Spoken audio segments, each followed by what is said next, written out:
तो last video में मैंने आपको कहा था कि इस चैप्टर के अंदर 3 चीज़ें बहुत ज़्यादा इम्पोर्टेंट हैं। पहली कि डेसिमल एक्सपेंशन क्या होता है, किसने टाइप का होता है, ये सब मैंने लास्ट में भी बता दिया था। अभी जिन चीज़ों पे मैं फोकस करने वाला हूँ वो है लास्ट की 2, जिसमें से पहला है कि नंबर को हम जिसके ऊपर बार लगा होता है उसको हम पी अपॉन क्यू की फॉर्म में यानी रैशनल फॉर्म में कैसे चेंज करेंगे। और लास्ट है कि रैशनलाइजेशन ऑफ डिनोमिनेटर के क्वेश्चंस कैसे होंगे और कैसे उनको किया जाएगा। अगर आप डेसिमल एक्सपेंशन के क्वेश्चंस कर रहे हैं और डेसिमल एक्सपेंशन के क्वेश्चंस में आपको प्रॉब्लम हो रही है तो इन 3 से 4 पॉइंट्स को अगर आप पहले पढ़ लोगे तो आपका डेसिमल एक्सपेंशन का जो डर है वो बिल्कुल हट जाएगा।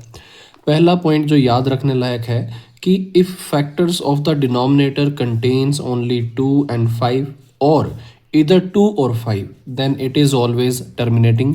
कहने का मतलब ये है कि अगर आपके पास कोई नंबर गिवन है उस नंबर का डिनोमिनेटर चेक करो, उससे डिनोमिनेटर के फैक्टर्स में अगर 2 and 5 आता है तो वो ऑलवेज एक टर्मिनेटिंग डेसिमल एक्सपेंशन देगा।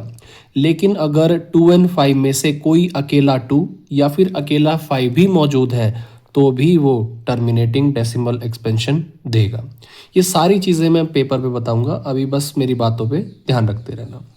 पॉइंट नंबर 2 है कि before judging the type of decimal expansion, इससे पहले कि आप डेसिमल एक्सपेंशन को देख के जज करना स्टार्ट कर दो कि वो टर्मिनेटिंग है या नॉन टर्मिनेटिंग है, प्लीज़ उसको हमेशा रिड्यूस फॉर्म में ले आइए, सिंपलेस्ट फॉर्म बना लीजिए। ठीक है, सिंपलेस्ट फॉर्म का मतलब है कि अगर ऊपर और नीचे न्यूमरेटर एंड डिनोमिनेटर में कुछ कैंसलेशन होल्ड हो रहा है तो प्लीज़ मेक इट। ठीक है, थर्ड पॉइंट है कि if factors other than 2 and 5 are present in the denominator then it is non terminating. यानी कि जो भी आपको नंबर गिवन है डेसिमल एक्सपेंशन के लिए उसका डिनोमिनेटर एक बार देख लो। अगर डिनोमिनेटर के अंदर फैक्टर्स में 2 and 5 के अलावा कोई और नंबर मौजूद है लाइक 3, 7 एंड अदर, तो वो हमेशा नॉन टर्मिनेटिंग होगा। इसके बाद अगर नंबर आपको नॉन टर्मिनेटिंग लेकिन रिपीटिंग डेसिमल एक्सपेंशन देता है तो वो हमेशा एक रैशनल नंबर में कन्वर्ट होता है, जो कि हम पी अपॉन क्यू फॉर्म वाले क्वेश्चन में देखेंगे। जैसे 1 को 3 से डिवाइड करने पे 0.3 बार मिलेगा, ये जो लाइन है दिस इज कॉल्ड बार। ये रेपिटेशन को शो करती है कि कोई नंबर रिपीट हो रहा है, या इसका उल्टा भी कह सकते हैं कि 0.3 bar is equal to 1/3। Similarly 10/3 can be written as 3.3 bar. ये जो क्वेश्चंस मैंने पेज पर लिखे हुए हैं ये आपकी एनसीईआरटी की एक्सरसाइज के क्वेश्चंस हैं और एग्ज़ाम्स में इसी तरीके के क्वेश्चंस अपीयर होने के पूरे चांस होते हैं। इससे एडवांस लेवल के भी क्वेश्चन होते हैं, लेकिन पहले हम बेसिक सीखेंगे, उसके बाद हम एडवांस पे जाएंगे। सबसे पहले मैं फर्स्ट पार्ट को सॉल्व करूंगा। क्वेश्चन कहता है कि इस क्वेश्चन को हमें पी अपॉन क्यू की फॉर्म में शो करना है, यानी रैशनल फॉर्म निकालनी है मुझे इसकी, या कह लो फ्रैक्शन की फॉर्म निकालनी है। तो उसके लिए आप क्या करेंगे, सबसे पहले जो भी गिवन नंबर होगा उसको हम क्या कर लेंगे, एक्स अज्यूम कर लेंगे। तो यही बात मैं यहाँ लिखता हूँ कि let x is equals to 0.6 bar. इसको हम ले लेंगे इक्वेशन नंबर 1। ठीक है, इसके बाद जितनी डिजिट रिपीट होगी उसको हम उतने ही ज़ीरो वाले नंबर से मल्टीप्लाई करेंगे, क्योंकि 6 बार का मतलब है कि ये नंबर 0.666 यानी कि इसमें एक सिंगल डिजिट रिपीट पे है, तो सिंगल ज़ीरो वाला नंबर है 10। तो मैं दोनों साइड 10 से मल्टीप्लाई करूँगा, सो लिखेंगे multiply by 10 on both sides. इसके बाद आपका क्या हो जाएगा, जब 10 से मल्टीप्लाई करेंगे तो ये हो जाएगा 10x और ये वाला नंबर बन जाएगा 6.6 बार। This is equation number 2। अब आपको ज़्यादा कुछ नहीं करना, सिर्फ इक्वेशन 2 में से इक्वेशन 1 को माइनस करना है। तो writing equation number 2 minus equation number 1। Equation 2 क्या है, 10x इक्वल्स टू 6.6 बार और ये है x इक्वल टू 0.6 बार। जब इसको सब्ट्रैक्ट किया जाएगा 10x minus x will become 9x और यहाँ बार वाले जितने भी हैं आगे के सब ज़ीरो हो जाएंगे एंड 6 माइनस ज़ीरो इज़ 6। इसके बाद आप शिफ्टिंग करेंगे सो ये हो जाएगा x इक्वल टू 6/9। रिड्यूस कर सकते हैं 3 2 ज़ा 6, 3 3 ज़ा 9 यानी x की वैल्यू आ जाएगी 2/3।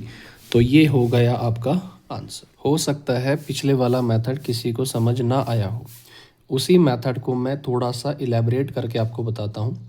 चीज़ें वही हैं, बस लिखने का तरीका थोड़ा सा बदल जाएगा। सबसे पहले क्या करेंगे, गिवन नंबर को x ले लेंगे तो लिखेंगे लेट x इक्वल टू 0.6 बार। जिस नंबर के ऊपर बार लगा होता है यानी वो नंबर या वो डिजिट रिपीटिशन पे होती है, तो इसका मतलब यहाँ पे हम इसको लिख सकते हैं 0.666। इस तरीके से ये आगे बढ़ेगा और this is my equation number 1। अब ध्यान रखना, जब भी हम मल्टीप्लाई करते हैं 10 से तो आपका डेसिमल पॉइंट ऑलवेज शिफ्ट होता है टू द राइट साइड और जितनी ज़ीरोज़ होंगी उतना ही राइट साइड में शिफ्ट होगा।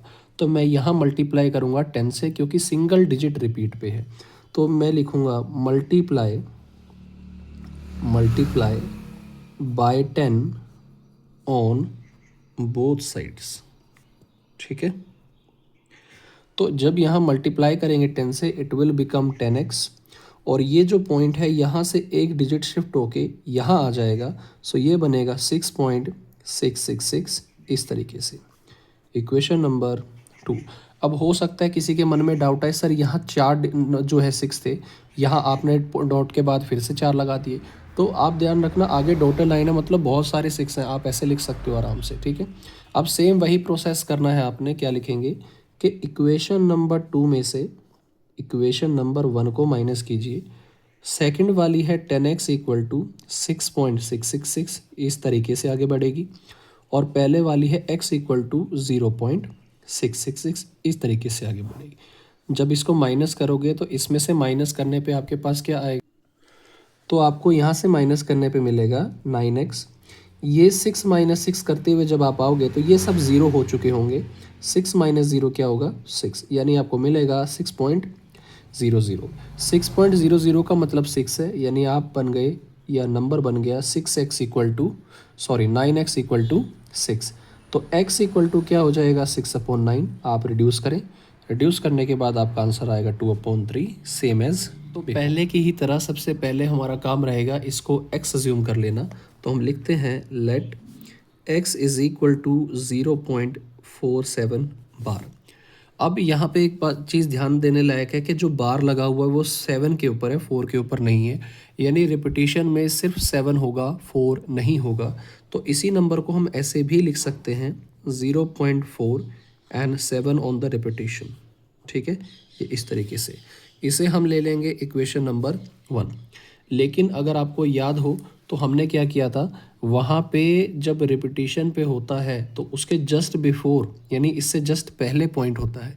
यहाँ पे डेसिमल पॉइंट इससे एक आगे है, तो पहले मेरा काम होगा इस पॉइंट को यहाँ पे लेकर आना, जिसके लिए मैं 10 से मल्टीप्लाई करूँगा और जैसे ही 10 से मल्टीप्लाई करेंगे ये हो जाएगा 10x इज इक्वल टू 4.777। इस तरीके से ये बन जाएगा। This is equation number 2। उसके बाद क्या करते थे, जितनी भी चीज़ें रिपीटिशन पे होती थी उतने ज़ीरो वाले से करते थे। या सिंगल डिजिट रिपीट पे है तो सिंगल ज़ीरो वाला नंबर है 10, यानी अब फिर से मुझे 10 से मल्टीप्लाई करनी पड़ेगी। तो ये हो जाएगा 10 से मल्टीप्लाई इधर करेंगे दिस विल बिकम 100x और 10 से करेंगे तो ये इधर शिफ्ट हो जाएगा, so it will be 47.77 and so on. Equation number 3। अब आप 3 वाले में से 2 वाली को माइनस करेंगे, सो ये हो जाएगा 100x इज इक्वल टू 47.777 और इसमें से माइनस करेंगे ऊपर वाली यानी 10x इक्वल टू 4.777। तो जब आप माइनस करोगे यहाँ पे तो आपको क्या मिल जाएगा, ये मिल जाएगा आपको 90x और यहाँ पे ये सब ज़ीरो हो जाएंगे, तो 47 माइनस 4 कितना हो जाएगा 43। सो x इक्वल टू आपको मिलेगा 43/90। थर्ड वाले पार्ट में जो बार लगा हुआ है वो तीनों के ऊपर है, यानी 001 के ऊपर है। 3 पे बार है, यानी 3 0 वाले नंबर जो कि होगा 1000, उससे मल्टीप्लाई करेंगे। तो ये क्वेश्चन आप खुद से ट्राई करके देखना और एक ही बार में आपका आंसर बन जाएगा। अब बात करते हैं most important in the last topic, जो है रैशनलाइजेशन। ठीक है, आपको क्वेश्चन लिख के देगा कि रैशनलाइज द डिनोमिनेटर, और इस तरीके से आपको किसी भी तरीके का नंबर दे सकता है। या तो क्वेश्चन में आपको मेंशन करके देगा कि आपको रैशनलाइज करना है, या फिर आपको कैसे पता चलेगा कि किसी नंबर में रैशनलाइज करना है। अगर डिनोमिनेटर के अंदर कोई भी रूट वाला नंबर आ रहा है, जो कि एक प्राइम नंबर है या मिक्स नंबर है, जो रूट से बाहर आने पे परफेक्ट इंटीजर नहीं दे पाएगा, तो उस कंडीशन में आपको जो है रैशनलाइज करना ही होता है। ठीक है, तो यहाँ पे मैं फर्स्ट पार्ट उठा लेता हूँ। सबके अंदर ये प्रोसेस बिल्कुल सेम रहेगा। सबसे पहले गिवन नंबर को एक बार लिख लीजिए, तो वो है 1/3 प्लस √2। स्टेप 2 के अंदर इसी को कॉपी करेंगे, लेकिन इसमें मल्टीप्लाई का साइन लगा के हम क्या करेंगे कि जो भी डिनोमिनेटर में दे रखा है, इन दोनों नंबर्स के बीच के साइन को चेंज करना है, और उसके बाद उसी जो नंबर बनेगा उसी से मल्टीप्लाई डिवाइड करना है। मेरे पास है 3 प्लस √2, तो चेंज करने पे हो जाएगा 3 माइनस √2। तो यानी मैं 3 माइनस √2 से मल्टीप्लाई भी करूँगा और 3 माइनस √2 से डिवाइड भी करूँगा। अगर यहाँ तक स्टेप समझ आ गया है तो आपका काम हो चुका है। क्वेश्चन अब बस फिनिशिंग लाइन पे है। इसकी मल्टीप्लाई 1 में करेंगे तो आपका सेम कॉपी होगा 3 माइनस √2। लेकिन अगर नीचे आपको अलजेब्रा का ज़रा भी आता है, आइडेंटिटी के बारे में इल्म है, तो क्या है a plus b and a minus b, तो ये हो जाएगा a² माइनस b²। ठीक है, तो ऊपर वाला एज इट इज़ कॉपी करेंगे 3 माइनस √2। 3 का स्क्वायर करने पे आ जाएगा 9, माइनस स्क्वायर से रूट कैंसिल होगा, आपके पास क्या बचेगा 2। तो आपके पास क्या बचा, ऊपर वाला सेम कॉपी 3 माइनस √2, और 9 माइनस 2 क्या हो गया 7, और यहाँ पे आपका आंसर फिनिश। ये है उसका सेकंड पार्ट। इसमें कहा है कि आपको इसको रैशनलाइज करना है। सबसे पहला काम, आप गिवन नंबर को लिख लीजिए एक बार, 7 प्लस √5। इसके बाद मल्टीप्लाई एंड डिवाइड करते हैं, इसका जो बीच का साइन होता है उसको चेंज करके। ये है 7 प्लस √5, चेंज करने पे हो जाएगा 7 माइनस √5। तो आपको मल्टीप्लाई और डिवाइड सेम नंबर से करना है, 7 माइनस √5, 7 माइनस √5। अब इस पूरे की मल्टीप्लाई 5 में होगी तो 5 बाहर, और ब्रैकेट में लिखेंगे 7 माइनस √5 अपॉन सेम वही a plus b and a minus b. So this will be a square minus b square। ठीक है, इसके बाद 5 7 ज़ा 35 and 5 into √5 is 5 under √5। 7 square 49 होता है, स्क्वायर से रूट कैंसिल, आपको क्या मिलेगा 5। तो आपके पास बन जाएगा 35 माइनस 5√5 अपॉन 49 माइनस 5 कितना हो जाएगा 44। और यही आपका दो क्वेश्चन मैं आपको प्रैक्टिस के तौर पे दे रहा हूँ, और ये आप खुद से ट्राई करना। अगर आपका इस वाले का आंसर 1/3 आता है और इस वाले का आंसर आपका 1 आता है, तो आपने प्रोसेस बहुत सही किया हुआ है।